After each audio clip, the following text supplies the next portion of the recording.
Aggressive communication style. Aggression demonstrated at the workplace has health repercussions for employees.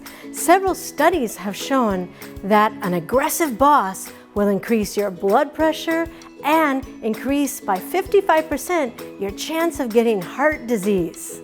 When you receive an aggressive email or write an aggressive email, it impacts how you feel.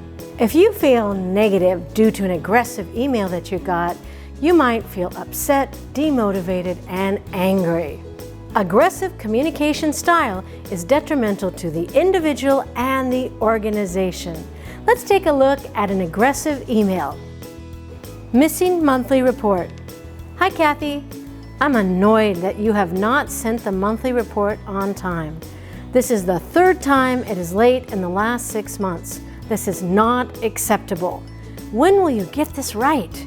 This is a critical report that we need to take some important financial decisions on. I'm outraged at the number of times I have already given you feedback and I'm still facing the same mistakes. I have to have this report immediately. Regards, Clara. This is an aggressive communication style. The words highlighted demonstrate aggressiveness. You can guess how Kathy is going to feel after receiving this email. Hurt, sad, demotivated, disrespected, and possibly angry. Clara could have communicated the same thing in an assertive manner. It's doubtful that Kathy will respond immediately to Clara's email, and the report will be further delayed. Here is another way Clara could have written the email. Hi Kathy, I was supposed to receive the monthly report by today. This is the third time it has been late in the last 6 months. The impact is that we're not able to take important financial decisions. I look forward to receiving it by end of day. Feel free to reach out to me for any help that you need. Regards, Clara. The second email conveys the same message, but a lot more assertively. There is no aggression or anger. It's analytical and positive.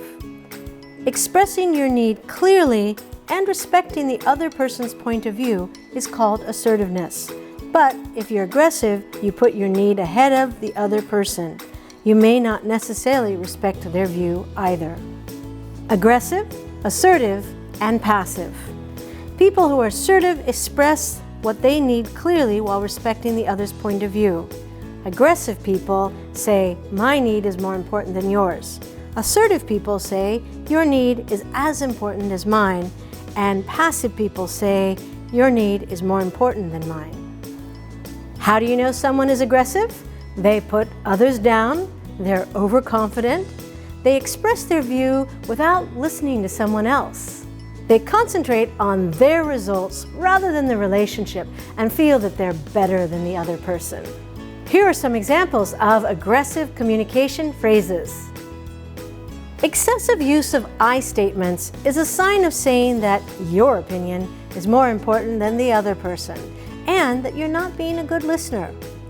Sometimes an aggressive person likes to generalize their opinion and make it sound like a fact. For example, a statement like, "This procedure is useless," is the person's opinion, but they are stating it as a fact. Dominant people use threatening questions to make the other person feel small and less powerful. A statement such as, "Haven't you come up with solutions yet?" The speaker is trying to put the other person down and tell them they're slow. It makes the other person defensive because they feel attacked.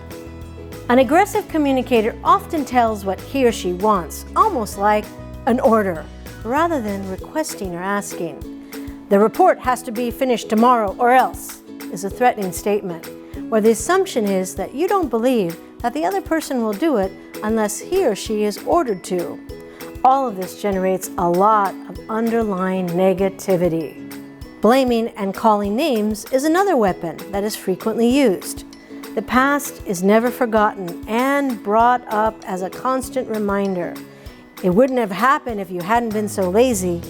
In this case, the speaker is making the other person the villain, not owning up to any responsibility and playing the victim. Being judgmental and bullying also goes hand in hand with aggressive behavior. Statements like, "You missed the deadline as usual," are very common. and they add sarcasm to that, and the statements start becoming disrespectful and humiliating. Here's an example of an aggressive email received by Pat from one of his customers. Bob has had a reputation of being a bully. Dear Pat, as usual, you missed the deadline. I'm very upset. Your team is earning a reputation of being the laggards. We were supposed to send the UX design on the 20th of February 2020. It's been over a week. Your process is faulty and is not working. Do you consider this a joke? If I do not hear back from you in the next hour, I will escalate it to the highest level possible. I mean it. Bob Phillips. This email from Bob could have been written better, but first, let's see how Pat can respond to such an aggressive email. First, take a deep breath and wait to respond. You don't want to react emotionally and get caught in a trap. Second, you want to avoid a conflict or a tennis match where you say one thing, they say something else. It keeps going back and forth, a tussle which evolves to a conflict. Third, you may want to meet face-to-face or speak on the phone. Beforehand, it's good to script out what you want to say, prepare it several times. That will keep you focused and less emotional. Now, if it's not possible to meet face-to-face or speak on the phone, then here's an example of how you could write back by email. Dear Bob, you expected the design this week. The situation is that we are awaiting inputs from your team to proceed ahead.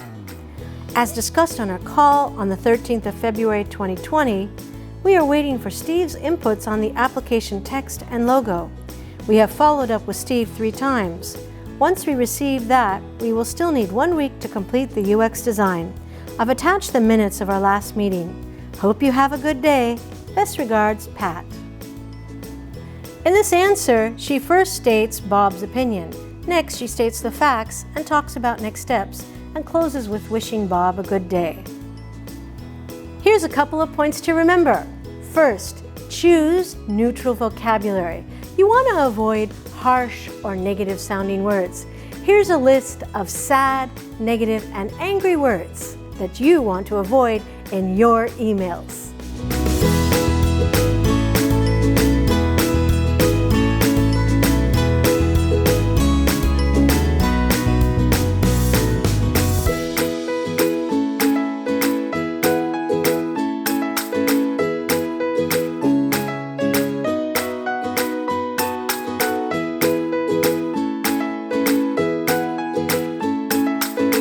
Remember, aggressive people are poor listeners. The only way to shift this conversation forward is to focus on the solution and next steps. That is what Pat did. In an assertive manner, he respected Bob, he stated his position, and talked about next steps. He didn't get sucked into Bob's aggressive, emotional spiral. Don't grab the bull by its horns. If Pat had upfront said the following, Dear Bob, you had agreed on the 13th of February 2020 to revert to my team with your inputs on the logo and the application text. Attached are the minutes of the meeting. In spite of following up 3 times with your team member Steve, we still have not got the same. I had also copied you on one email attached, which I had written to Steve. I will need a week's time from the day I receive the inputs from your team. Best regards, Pat. It would have likely led to a whole lot of back and forth emails and possible bad blood. Notice, in the previous response, Pat very subtly and nicely mentions the minutes of the meeting. In this response, he starts with shoving the minutes in Bob's face.